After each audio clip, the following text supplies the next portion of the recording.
Hi, my name is Jim McTagg. I'm a writer.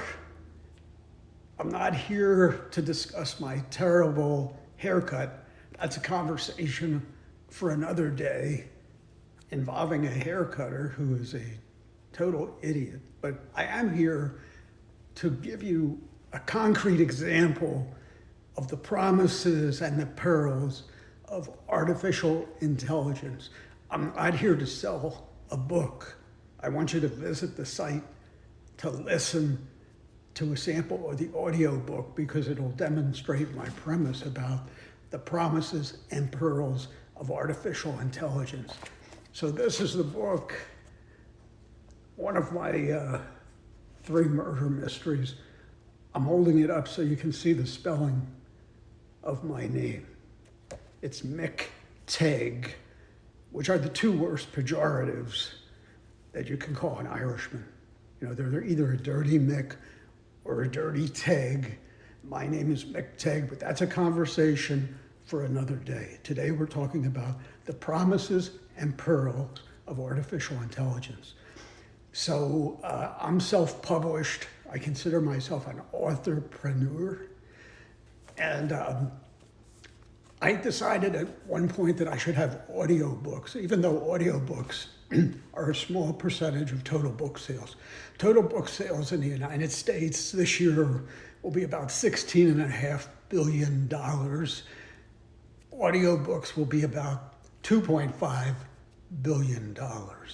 So there's the name. I decided to turn this into an audiobook. I had some months ago hired a human being as a narrator. It was $500 to create my audiobook. The contract specified that the narrator had to deliver a portion of his work to me by a date certain so I could review it. The date certain came, he didn't deliver. The contract allowed a grace period. The grace period expired. He still didn't deliver. What a pain in the neck. And I'm wondering, is he trying to stiff me? Anyway, I broke the contract and I didn't lose any money. Fast forward to last week, I see that Amazon on its Kindle Direct Publishing site has automated voices. It has a slew of automated voices, male and female, American accent, British accent, Australian accent, that will narrate your book for free. And I listened to the voice samples, and they sounded as good as the guy that I hired and fired. So I turned my audiobooks, or my print books, into audiobooks, and it takes minutes. You know, they say they'll publish within 72 hours. Within 30 minutes, the books were up and running.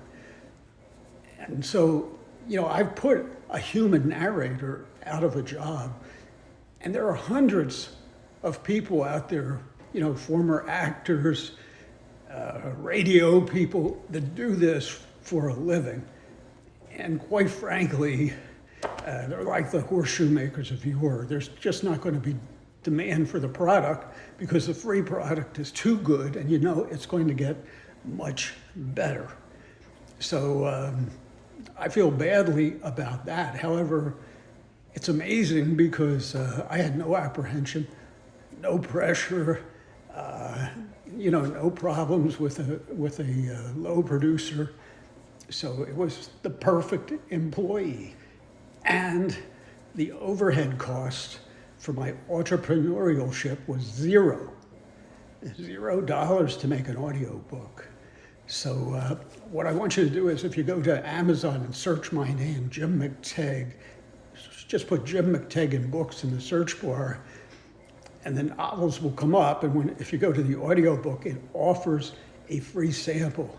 And just listen to the narration and see for yourself that this is amazing stuff. The voice sounds human. If Amazon didn't tell you up front that it was a computer-generated voice, you'd have no idea that it wasn't human. So again, it's the promise and pearls of artificial intelligence, because you can extrapolate.